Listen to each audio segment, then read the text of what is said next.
That was pretty funny. The old water jug came at me. Did you see that? He's attacking me. Let's me put another one on him.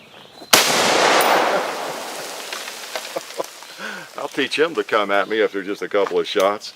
Anyway, nothing like a little mud to start off chapter 2 with the Israeli FAL. Pretty gun, huh? It's still pretty. So let's take a few shots with it here and see if we can hit anything in chapter 2 land over there. Okay? All right. This might take more focus than I can muster. Let's put one on the plate.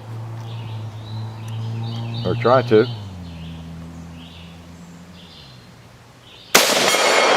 All right, I see it.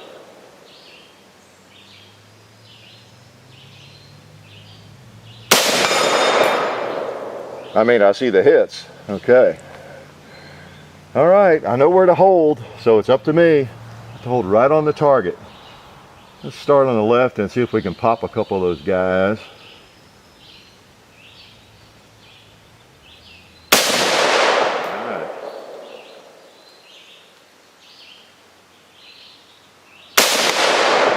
All right.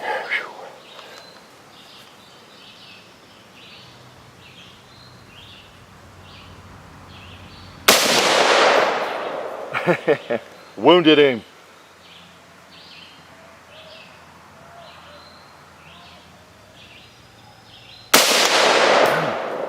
Tell you what, this is a good shooter.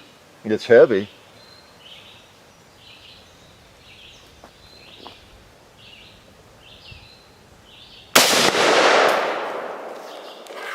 Let me rest my arm. Now the pressure's on, see. I'm on a roll. So my goal is not to miss. I don't think I've ever done that before. And of course, now that I spoke it, I won't do it this time. All right. Okay, we're not shooting at silver dollars over there or anything. You know, you real riflemen could drill anything, of course. But it's still, those are kind of small. That sight covers them up. All right.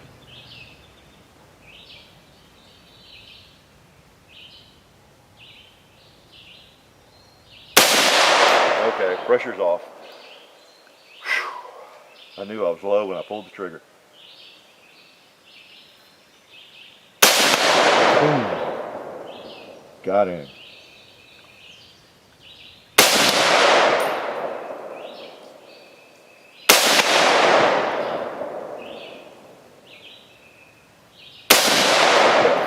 Hold her steady.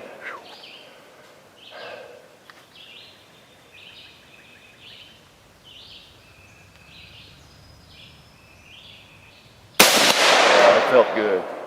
It's just like shooting a basketball. You kind of know when you're going to hit. That other little one. All right, on the last round. So let's go to our high-tech ammo pouch over here in my cargo pocket.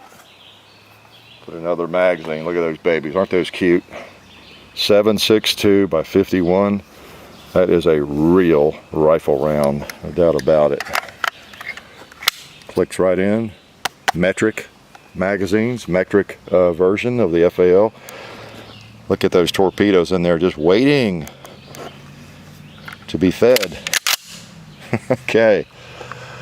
Oh, my favorite one. I like that tall one.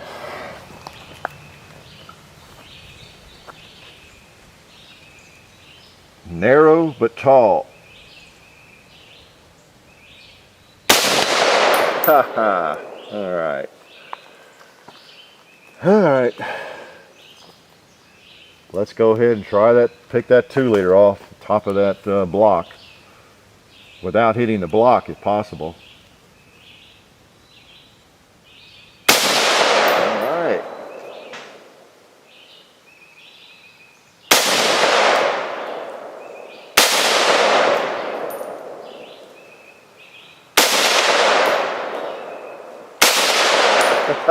Just because he fell, he thought he was safe.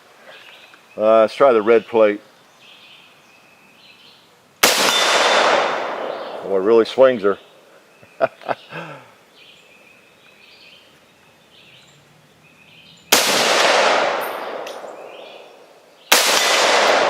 like that.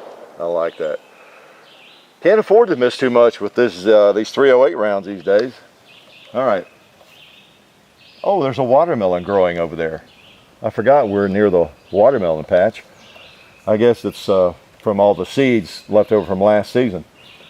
Well, looks like a target to me. What did I tell you? What did I tell you? And we got to finish on the big plate up there. I knew that was off. I knew that was a hit. Okay. I'm really pleased with the sights. I've got the sights right on. It's interesting. Little added information and no charge as usual. The owner of the gun tells me that he thought the sights were on for him, and a friend of his that shot them. I emailed him yesterday, and they seemed to be on when he changed out the barrel and took 50 shots or so. And for me, it was shooting left, and I really got down, didn't truly bench rest it, but put it on a bench and got really stable on some paper, not too far away. Took some really careful shots, and some at distance too, and it was just going left for me. So I don't know. I think people look through sights differently, and I think that's what it is. But I don't know. But I just felt like I needed to move them in order to have a decent, video and some hits with it, because it's just right on for me. I can see on that plate over there, it looks like the 3 hits on it are kind of in the middle, right where I'm trying to hold. So it's where they need to be for me.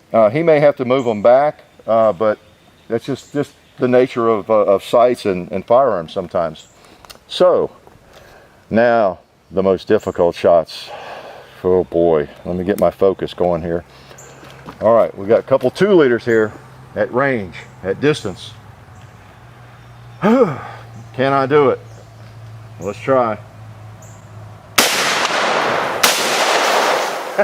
All right, I'm pleased with that. Well, at least hit it. Last shot, pretty cool, huh? I tell you what, I didn't forget anything, did it? No. That is a nice rifle. It, as I've said before, it doesn't recoil a lot because it's a heavy rifle, and it shoots a powerful round. So there's advantages to having a heavy gun. It just does absorb the recoil pretty well. The old Israeli FAL. Notice the owner refers to it as the Hebrew hammer. I don't know if that's a common phrase. I'm kind of new to these. Hopefully that doesn't offend anybody. It's kind of a neat phrase. If so, sorry, it's not meant to. But that's kind of a neat little piece of alliteration, right? Hebrew hammer, where it's in an Israeli FAL. It's just a great looking gun. Great looking gun. One thing we almost forgot to show you was he does have a bayonet. And we tend to keep bayonets stuck in trees over here just around the compound, because you never know when you might need one. But it's pretty interesting how it attaches. It slips over. Now we are clear. We are really clear. Okay. Flip it over. Muzzle right there. Clicks in. Pretty neat, huh? Got your bayonet. Interesting shape of that thing. And we could have shot through it, but I didn't do it. Typically, I'll just leave a bayonet on a rifle all the time. You never know when you're going to be deer hunting with it. You might need it to field dress the deer. But that is a good-looking rig. And that's another firearm that I might just misplace and lose, and he may never get it back. Y'all know better than that, right? But anyway, the Israeli version of the FAL, a little Chapter 2 action, and it has a pretty good trigger. And I tell you, I don't know if I have another powerful rifle, 308 or anything like this, or a 7.62 by 39 that I can shoot as well. It's just pretty good sights. You can see them clearly, and it shoots right on for me. So anyway, life is good.